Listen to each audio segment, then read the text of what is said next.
Hello friends, this is Laura with Jot and Tittle Vintage Typewriters. I'm doing a tutorial or instructional, or I don't know. We're just talking about a Webster today, in particular an XL-500. This one's in 1967, and this one is in excellent condition. It looks good.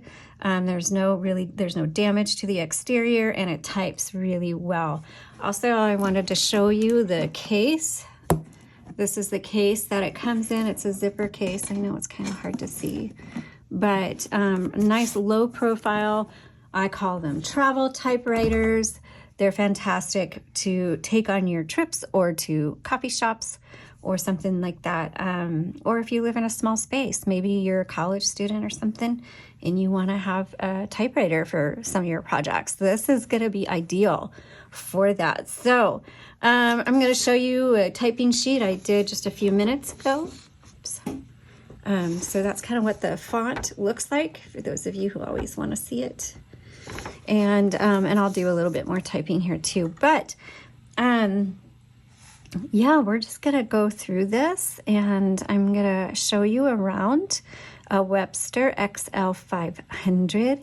If you already have one, why don't you grab it and follow along with me, take it out of the case. I'm going to start with the back and work my way forward. But the first thing I'm going to do is we're going to unlock your carriage. So over here on the right side, you'll see this little lever.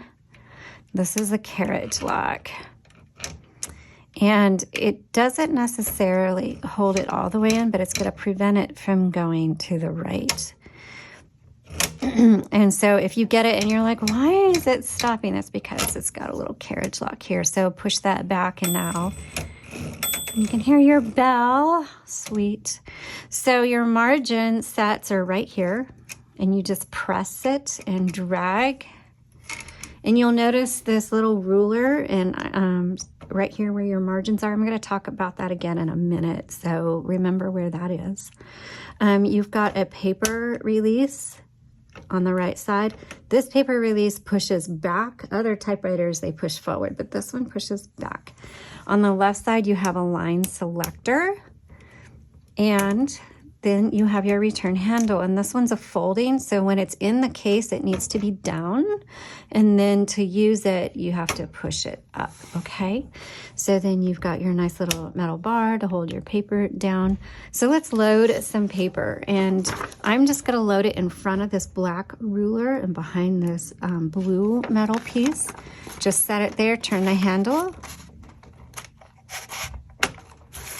pulls that through nice and clean. Oops, there we go. I had it on the variable setting. So variable setting is on this line selector. When you push it all the way to the top, it's not going to click, and you can line up your paper wherever you want it. And then when you engage it, it really needs to be engaged. You can hear it click. So this is every half of a line. That first click is when you hit the return handle, will advance 1 line, 2 lines, 3 lines. Okay, so that's what this is for. So if you don't hear that click, that means you're on your variable spacing, and you just need to bring it down a notch. Okay, so that's how you load your paper, and your paper should be nice and even. If it's not, then push your paper adjusting lever. Well, I'm making up words now. And just push that forward and then bring it back. Make sure your paper's underneath this metal bar. I always lose my words in the videos. I don't know why, I just do. I write better than I talk. And I don't even write that well, so I guess that... Oh, I'm cracking myself up today. All right, let's keep going. Okay, so we're going to take a look under the hood here. So move your carriage all the way to the left. Put your hand right here and pull up.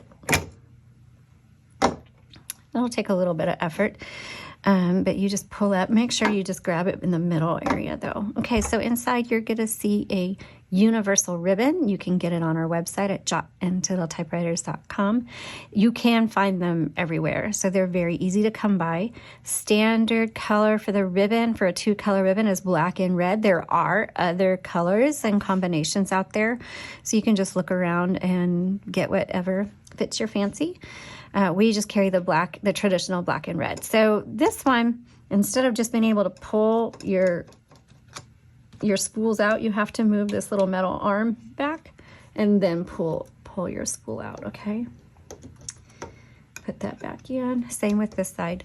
When you're loading your spool, make sure you have black on top, red on the bottom, and keep in mind it's going to be messy, so you're may want to use gloves. Like I said, I lose my words. So my husband just buys a giant box of really inexpensive rubber gloves. Rubber gloves on me. I've got 10-year-old hands. I can't use gloves because the fingers are like 2 inches longer than my hand and I can't do anything with them. So I just have to, I probably have some stains on here from this morning. The ink will get everywhere. So, but you need to thread it through this guide wire. I call it the little double barrel right here and over here as well. When you thread that ink again, or that ribbon, black on top, red on bottom, the way it goes is the ribbon needs to come across the top of both spools and around, all right?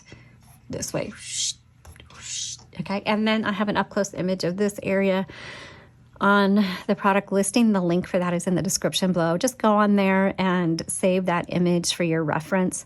There's gonna be little slits in the metal, and I don't know on this one. Okay, so right here it's in the middle. So there's a slit right here, and it's gonna be the same right there. And so you're gonna have to navigate that ribbon through those slits. And the best thing I can do, because I can't put my hand here and do it because you won't see anything but the back of my hand. The best thing I can tell you is to go to that, just save that picture of the up-close image and get it to look like this. And there's probably some other people who have better camera angles and are much better at threading ribbon that have videos specifically to show you how to thread those ribbons in detail. And, you know, we each have our parts, so I don't do that, but I'm sure there is somebody who does. Okay, so when you get to the end of your ribbon, it is not the end of your ink. It should last you a long time. So you've got to reverse the direction of this ribbon, and you do that.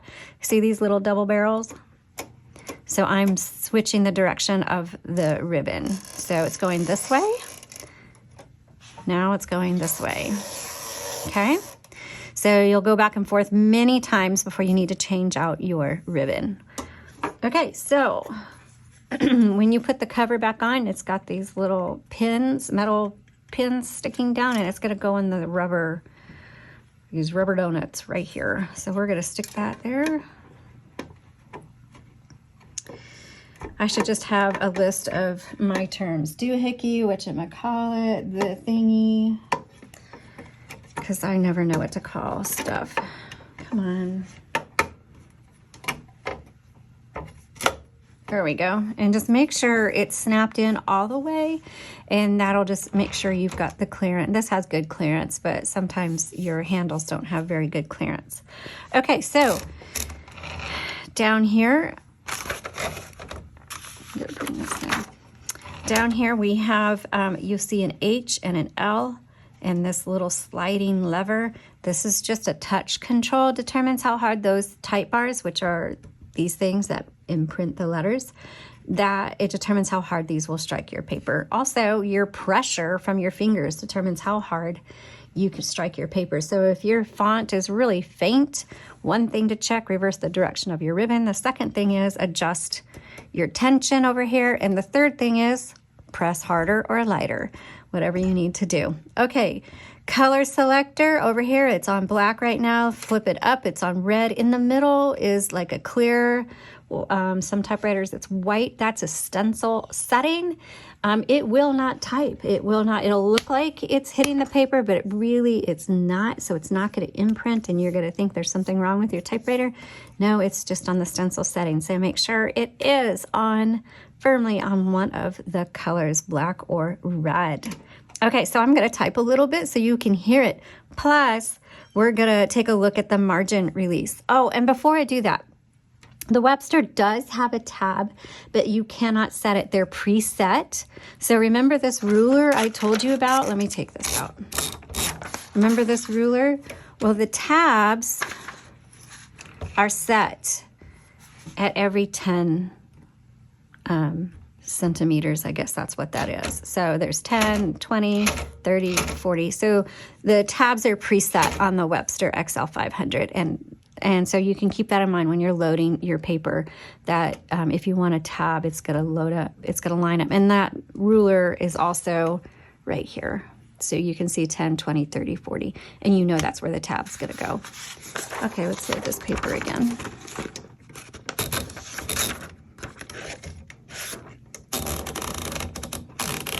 I always dread doing videos, but once I start doing them, I like them. And as you can tell, I get really talkative. All right, so I did a big boo-boo there. I did not put my paper underneath that metal bar. There we go. I can see it. Okay, so we are going to test.